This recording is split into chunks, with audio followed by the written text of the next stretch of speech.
Martin, thanks. Now, intuition suggests that the company, which is set to become the first to offer superfast mobile internet service in the UK, would have new subscribers flocking to it. But despite plans to launch its fourth generation mobile phone service next week, EE, formerly Orange and T-Mobile, has actually lost customers over the last 3 months.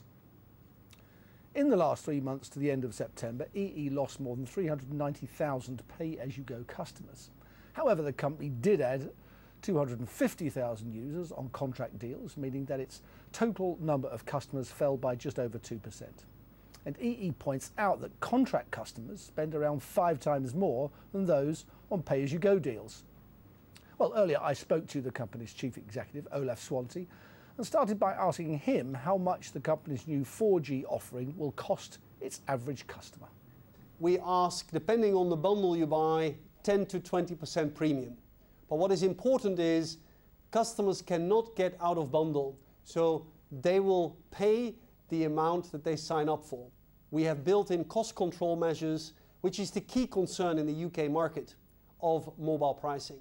But hang on a minute, as I understand it, most existing handsets will not function with 4G, so they're going to have to buy a new phone too. Yes, there is. You need to buy a new phone, but there are a lot of people who are already out of contract who can buy that new phone, or there are programs for people who have been for a few months on an old phone, and then there are attractive promotions to upgrade to the new technology. But unfortunately, you have to have a new tablet or a new phone. We have the latest iPhone available, we have the Samsung available, HTC, Nokia, and of course the recently announced iPad and the mini iPad will be supported on our network. Now, in a world where many consumers are having to live on tighter budgets, why would they go out and spend money on this? Because let's face it, it's not a must-have product. What is very important is, a lot of people are tired of waiting when they are outside their home, when they wait for a video to load, an email to come down. You simply cannot do all the things that you do at home while on the move. 4G changes that.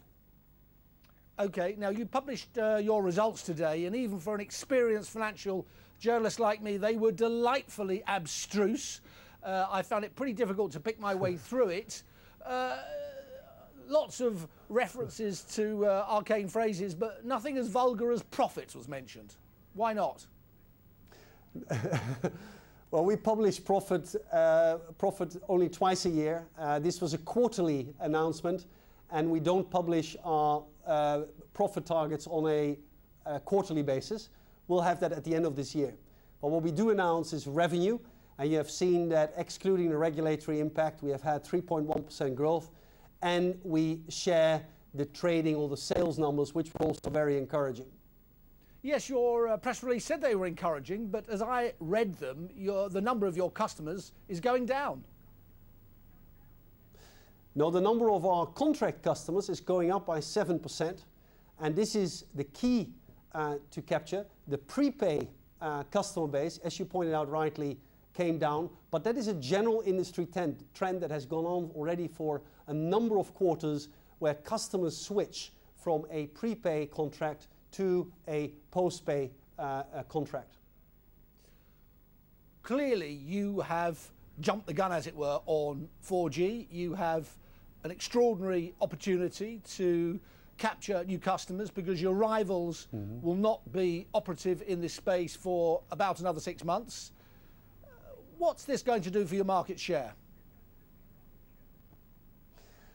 Well, we are excited about having started to build a 4G network, not just over the last couple of weeks, but over the last 12 months. We have been preparing, we have been building. We believe that we will have a sustainable network differentiation, not just for 6 months, but for years to come.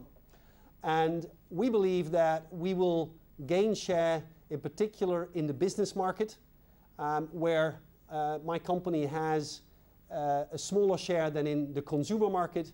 And we believe there's a lot of existing consumer customers, but also customers coming from our competition who would like to get the latest device on the fastest network available in the UK. Olaf Swantee from EE. Now, as businesses and individuals continue to wrestle with the fallout from the 2008 credit crunch, governments are putting in place new